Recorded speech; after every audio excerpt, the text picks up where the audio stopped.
Hey everyone, it's Melodian from Ninja Marketers, and I promised you that I would get an interview with the third speaker at our upcoming Paint Your Own Reality event. It's been a little work. Okay, we're both very busy, so finding a time when we both had a few minutes to sit down and actually talk to each other was a little challenging. But here we are. Yay, we made it. Yay. So, without further ado, meet Jennifer. Jennifer, please tell Hello, us. my name's. I'm sorry. That's okay. I thought you wanted me to announce myself. You're not Oh, just my last name's weird. over eager. We've been struggling with this now for how many tries? So hey. Uh, But please tell us who you are and what you do. Oh my God. What you do and what you're going to be talking about. Hello, my name's Jennifer Flannery. I am a real estate agent with Lindsay and Associates in Rogers, and I get the opportunity to talk to people about figuring out their specific dream as far as the American dream, the American dream used to mean just owning your own home. And it's not for everyone, but a lot of people, I think, would have that desire, but they don't realize the tools that they have at their fingertips. Because I was actually in a class today and I learned so much, and I'm very excited to be able to share some of what I've learned or what I've learned from that class as well as other things. But we're going to start with the foundation of building your credit, because that's one of the things that is a huge roadblock for so many people, is because, a lot of times you turn 18, you get like a store credit card, then you max it out, and then you pay the minimum payment, and then your credit goes down, or you have student loans, or you have all of these other things that eat away at your credit. And it's hard to get a mortgage when you have bad credit. There's actually almost impossible depending on how low your credit is. But I'm going to talk about tips on growing your credit line, or growing your credit score, so that you can actually qualify for a mortgage. And I'm going to talk about different programs that would be helpful for different situations, because there's so many programs out there. There's so many different types of mortgages out there, but there's a lot of people aren't aware of them. I wasn't aware of them until I started this career path, which I've not been doing it very long. I've been an assistant for just over a year, and I got my license in July of 2019. So for about 6 months, I've had my license. I have done extensive training, and I've consulted with a lot of people that have been in the business for decades, because I want to do the absolute best I can for my clients. And I love sharing knowledge. I don't even care if they go with me or they go with someone else. If I can impart something and make someone's life easier, I'm going to do that, because I really feel like that's kind of what we're here for. We're not here for ourselves. We're here for each other. We're here to make everybody else's journey better. And by making other people's journeys better and easier, your life will be better and easier. And that was just a weird little offshoot. But anyway, so basically my goal is to help people see the steps that they need to take if they want to be a homeowner. But also the credit thing, it's intimidating. There's a lot of people that probably don't even have a clue what their credit score is, because they don't want to know, because they just assume it's really bad. And a lot of people they have a misconception about, well, it's really bad and it's going to stay really bad because I can't do anything about that, because I'm living paycheck to paycheck. There are little tools, little tricks, not really tricks, but little things that we just don't know about until we're told, that if we do them, if we implement them, if we start that process, we can start to build back up our credit score, which helps you in any venture. Even if you don't ever want to be a homeowner, most likely you're going to want to buy a car. And unless you just have, the desire to buy really inexpensive cars that end up costing you a whole lot of money because you have to put a lot of money into them because they're cheap for a reason, then you're going to probably need to get a loan for a car. Well, to get any kind of loan, you need to have a decent credit score. So that's one of the foundational things that I'm going to talk about, is building your credit score back up. And not just to buy stuff, but I remember when my daughters moved out and were trying to rent apartments, they had no credit, and when they were running credit reports to rent an apartment, they ran credit. I've been told now that insurance companies, so like car insurance, medical, they run credit. So Everybody, it's jobs. I've had mhm. jobs run my credit when I was actually selling cars. They ran my credit before they gave me the job. Yeah, So it's amazing how broadly reaching your credit score affects your life, because it does affect housing.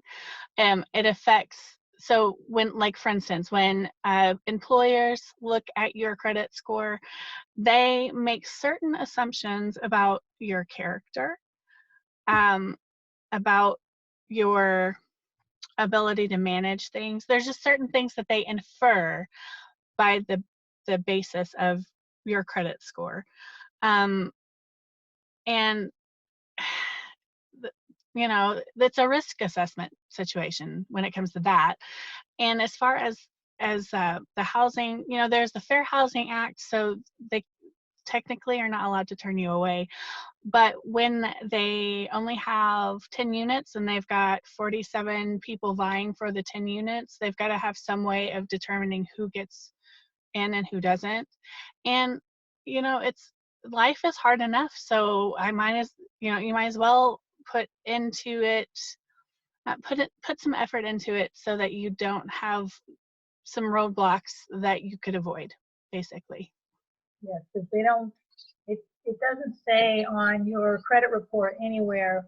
Well, yeah, her credit score sucks, but hey, she had a lot of joint accounts with her ex-husband, and the judge awarded them to him in the divorce, and he didn't pay them. So guess what? They come back on her credit as well, even though she legally Yeah. wasn't responsible for them anymore. The creditors don't care that she wasn't legally responsible for them anymore. All they want Well, is their money. yeah. Well, when it comes to that, they're not looking at a case by case situation. They're not looking at the individual circumstances. You're a number in a formula, and because of the way the formula is set up and because of the way your number looks, it reflects poorly on you.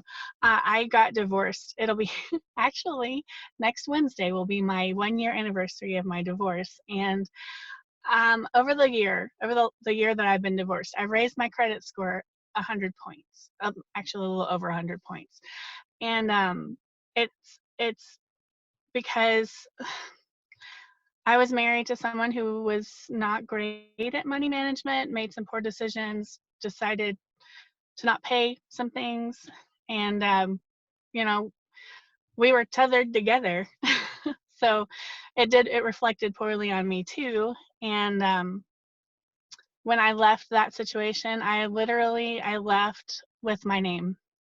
That was the only thing I cared about, was getting my name back and not having his name.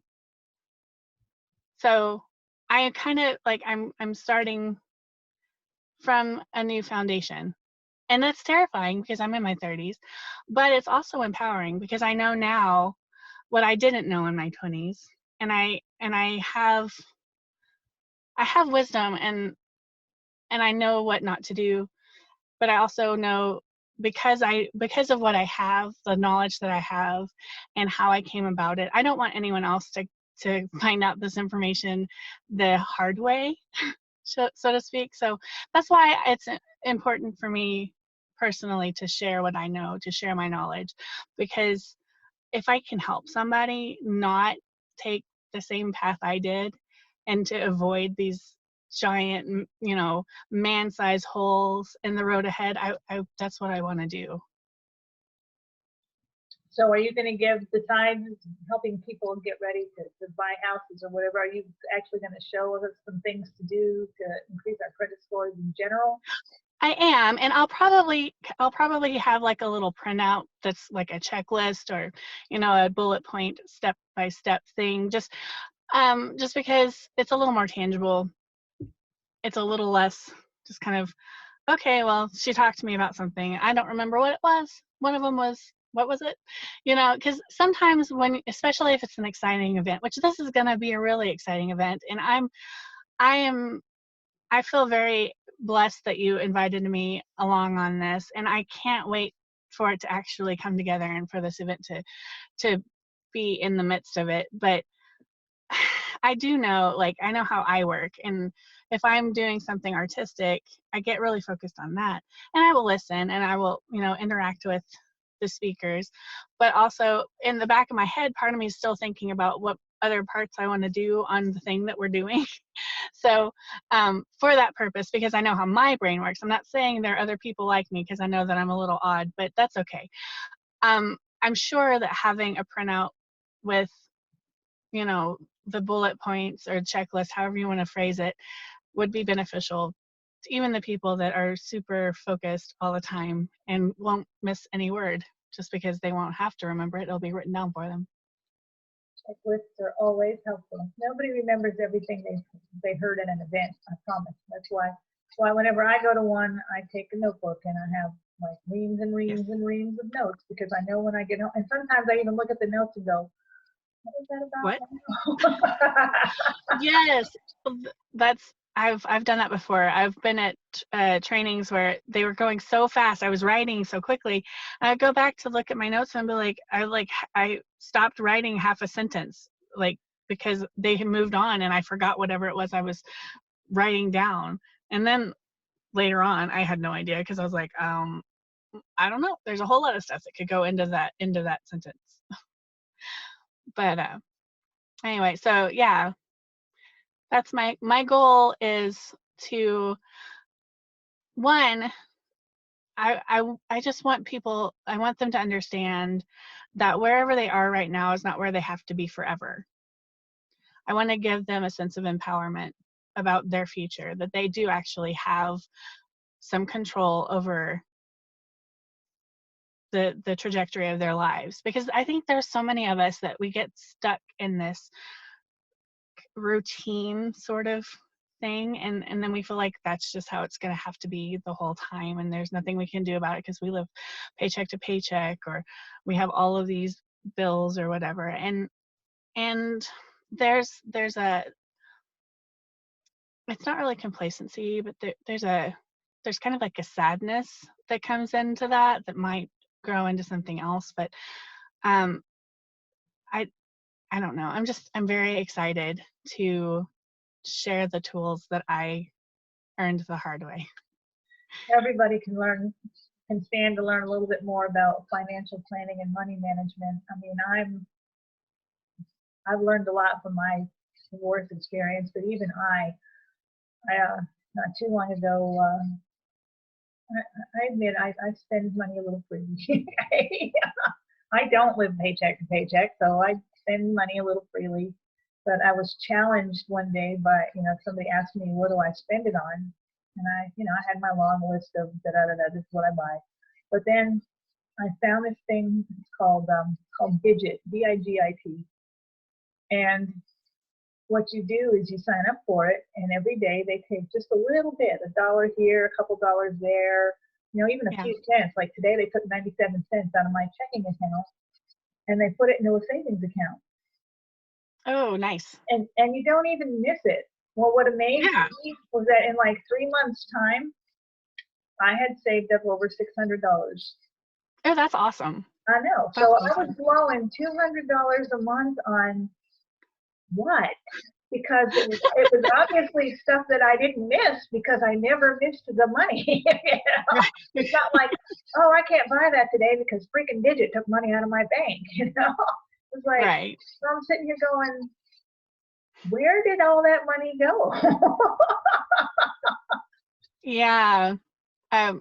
There's a lot of moments that we can probably all step back and go, okay, where did it go? And I will say, for me, a lot of my I guess luxury spending comes in food, because I'm gone. Like, I'm away from my house almost all the time, and you have to eat.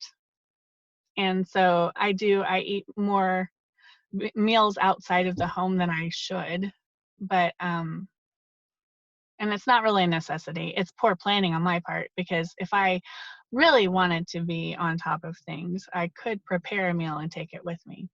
But there are some days, I will say, there are some days that wouldn't work, just because of the nature of my profession. Like, I don't know where I'm going to be when I'm going to need to eat. But Yes, well, we all have our little things that, yes, mine are I have a dangerous. lot of little things. I'm not gonna lie, I have a lot of little things. There's a lot of self uh, uh, reflection and self growth going on inside of this person in front of you. But it's happening, so. Hey, we all, trust me, especially after the divorce, we all went through that. Trust me. I'm learning. I've got several friends that we're all kind of like stair step time wise on like the extent that we've been outside of our marriages, and it's interesting because they're like, "Oh, you're in that phase." I'm like, "What? So it's normal?" Like, "Oh, okay, thanks." But the good news is, because of it, you have gathered all this knowledge. And, you know, to be honest, I know I had somebody did question me because they know you, and I told them that we were going to be speaking about, like, well, she hasn't done this for very long. She's not a professional financial advisor. Well, I have a professional financial advisor, and he's just not knocking it out of the ballpark. Okay. My husband has done, I mean, we've done as well on our own as he's been doing with the money we gave him. And we've been doing it just as well on our own.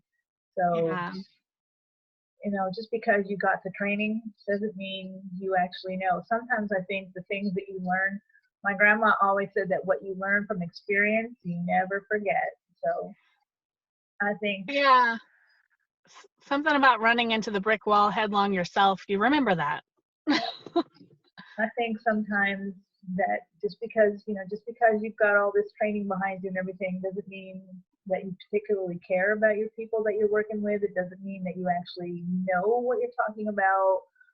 Yeah. You know, so I'm sorry, but I've watched you. I've watched you and how you've grown and changed and learned. And it's like, yeah, I'd rather take Jen's advice than. Thank you. than Thank you. I appreciate that. I do. And you've known me. See, when did we meet? Like a year and a half ago? Was it? I don't know. It feels longer, but I don't know. There's been a whole lot fit in the last couple of years of my life. It's been forever. So the event is Paint Your Own Reality. Yes. And what we're going to be doing is creating vision boards.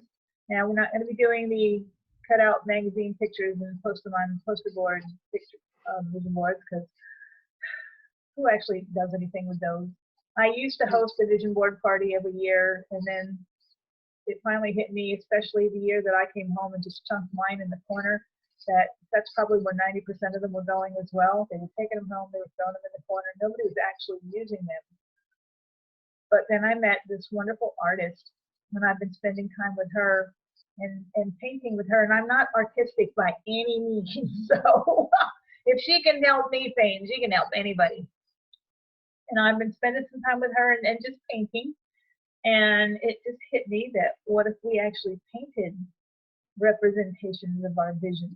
So she's going to help us do that. And we should have these beautiful works of art that we might actually hang up somewhere so that we can look at them and be reminded of what our vision is.